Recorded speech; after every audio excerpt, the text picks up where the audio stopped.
به نام خدایی که جان آفرید، سخن گفتن اندر زبان آفرید. اما بعد، السلام علیکم و رحمت الله و برکاته. پدران و مادران عالی قدر و برادران و خواهران اهل اسلام، بنده خواستم برای خواهران اهل اسلام، اون خواهرانی که انشاءالله به شوهر میبرایم، یک مراجعت نامه خود را نقل کنم. و پیش از آنی که عرض خود را بیان میکنم، یک قصه کوتاهی را نقل خواهم کرد.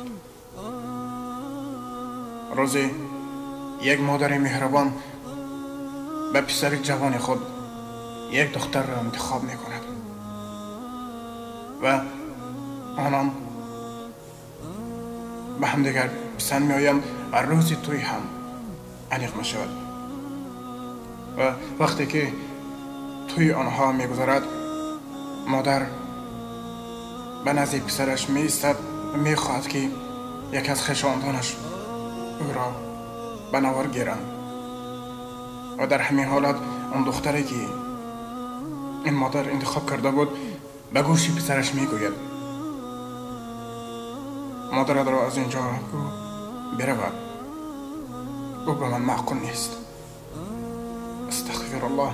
و این پسر از جای می خیزد و به سوی بلندگویک، یعنی به نزد میکروفون میرود و میگوید: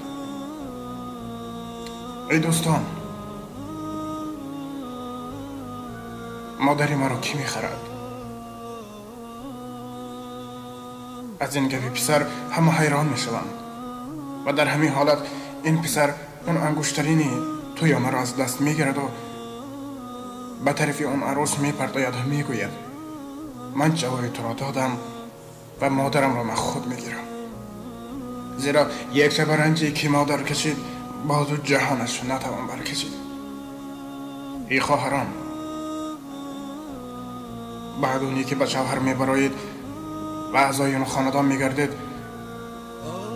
به هر بیش و کمی اون خاندان صبر کنید، زیرا این دنیا از سنجش و از پستی و بلندی عبارت است. اگر آن مادر همسر شما یک سخنی خطایی گوید، با او جهل مکنین، زیرا او مادر شما هست. البته هستن مادرانی که بعضی قاعده های عائله داری را نمیدانند، لیکن نه همه. آنها نمیخواهند که در آینده شمایان عذاب کشین. برای همین درس حیات را به شمایان میآموزند، لیکن شما به آنها قهر و قوا گرفته باز سخنگردانی میکنید، یا اینکه همسر خود را همیشه ضد مادر میبردارید. و الهی اگر اون مرد به حسن زن و به مال و دنیا نافتاده باشد، قدر مادر را در جایش میگذارد. لیکن هستن مردانی که به دو یا سه سخن همسر خود باور میکنند و مادر را میگویند: مادر، به حیات من کاری تو نباشد. حالان که مادر او را 9 ماه در شکم و 18 سال با تمام مهر خود به وی رساند. مادر،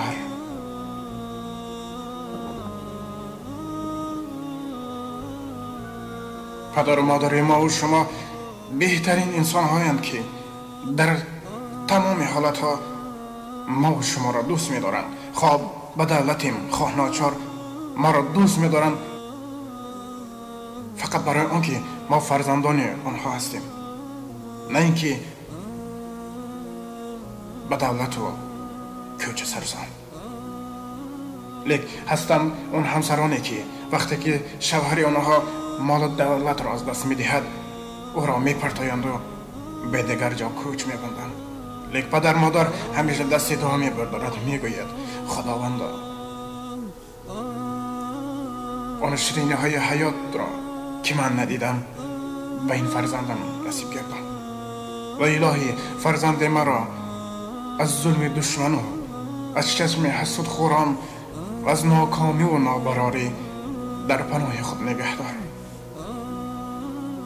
و خداوند مهربان غفور و رحیم است، انشاءالله هر دعای پدر و مادر را قبول خواهد کرد. پس ای خواهران اهل اسلام، به حرمت خداوند در یاد دارید این عمر ما و شما 2 روزه است و به هر یک اعمال پاک و به هر اعمال خطا مکافات و یا جزا انتظار است.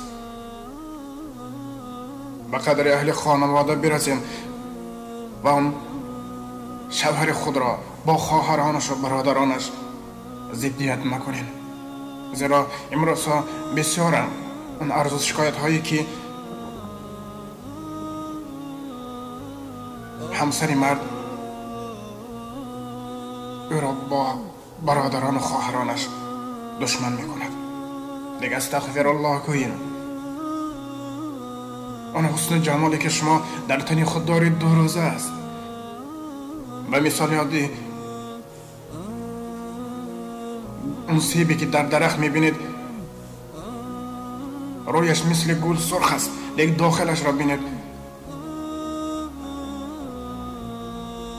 تماما پوسیده است. و یا سیبی است که در رویش نارسایی ها دارد لیک مزه او بها ندارد.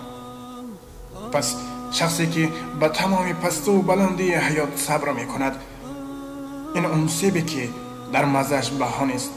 و اون شخصی که کوتاه اندیشی می کند و شوهر خود را و پدر و مادر او را پست می زند، اون سیب سرخی که داخلش پوسیده و مزه حلالی ندارد.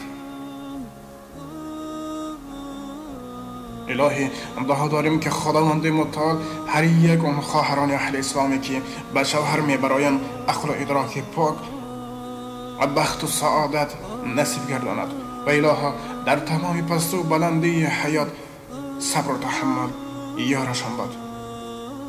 و الهی خداوند مهربان بر همه شمایان فرزندان با عقل با ادراک حافظ و حافظ قرآن نصیب گرداند تا اینکه در آینده به شمایان رحمت گویند. و آخر دعوانا الحمد لله رب العالمین. السلام علیکم و رحمت الله و برکاته. با احترام دوست و برادر شما امید رحمت. و نگفته نماند که اگر این سخنهای من به شمایان سخت رسیده باشد عذر میخواهم، زیرا من نمیخواهم که کسی از من آزرده باشد. بسیاری برادران میگویند که برادر تو این سخنها را از کجا میگیری؟ برادران و خواهران اسلام، اون سخنهایی که من میگویم این همه از حیات هر روزه ما و شماست. زیرا خداوند 5 انگشت ما را برابر نافرید و حیات هم در خود پست و بلندی خود را دارد. بار دیگر خداوند متعال هر یک ما و شما را در پناه عفو و عصمت خود نگه دارد.